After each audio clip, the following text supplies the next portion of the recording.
क्या कोई शहर भी इंसानों की तरह बिना किसी शोर के धीरे धीरे सांसें खो देता है, या फिर शहर हमेशा के लिए खत्म तो नहीं होते, बस अंदर से खोखले हो जाते हैं, इतने कि उनका शरीर तो खड़ा रहता है पर आत्मा कहीं खो जाती है। आज हम देहरादून को लेकर इसी सवाल से शुरुआत करते हैं, क्योंकि यह सवाल सिर्फ एक सवाल नहीं बल्कि एक बेचैनी है और शायद देहरादून के हालिया संदर्भ में एक सच्चाई बनने की तरफ बढ़ता हुआ एक बेहद बड़ा स्याह संकेत है।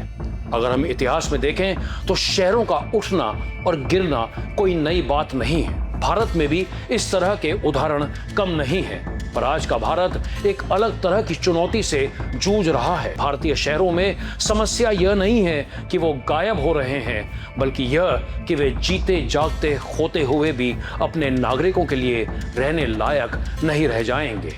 और यही एक जीवित लेकिन मृत बनते शहर का सबसे बड़ा संकट है। आइए वापस देहरादून पर लौटते हैं।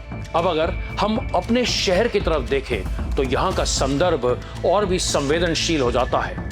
हमारा यह शहर जो कभी अपनी प्राकृतिक सुंदरता, शांत जीवन और संतुलित पारिस्थितिकी के लिए जाना जाता था, आज तेजी से बदल चुका है।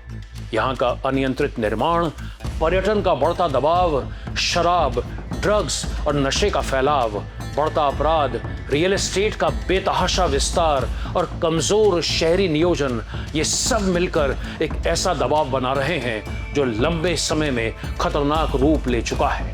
तो कड़वा सवाल है कि क्या देहरादून अपनी आखिरी सांसें गिन रहा है?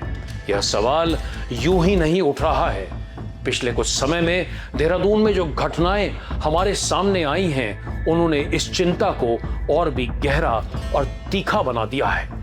ये घटनाएं सिर्फ अपराध की खबरें नहीं हैं, बल्कि उस सामाजिक ताने बाने और यहाँ के मिजाज में आई कड़वाहट और यहाँ पर आई दरारों का संकेत है, जो कभी इस शहर की सबसे बड़ी ताकत हुआ करती थी।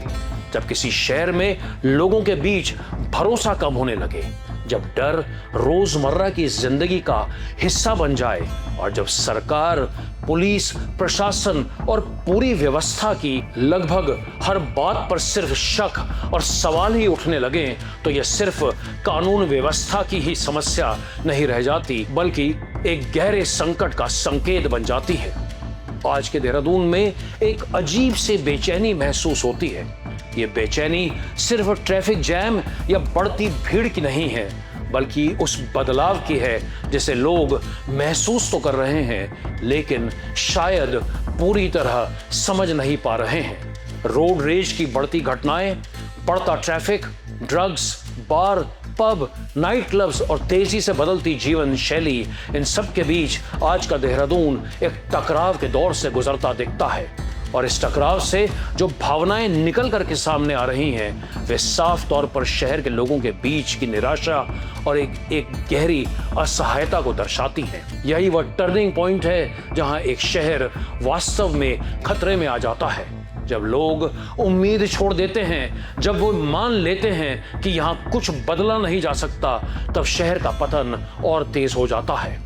क्योंकि शहर सिर्फ इमारतों और सड़कों से नहीं बनता, वह अपने लोगों की भागीदारी और उनकी उम्मीदों से बनता है। और जब ये चीजें कमजोर पड़ने लगती हैं, तो शहर भी कहीं ना कहीं कमजोर पड़ जाते हैं। देहरादून का सवाल सिर्फ देहरादून का नहीं है, यह उन सभी शहरों का सवाल है जो आज तेजी से बदल रहे हैं, जो विकास और संतुलन के बीच झूल रहे हैं और जो अपने भविष्य को लेकर अनिश्चितता में है।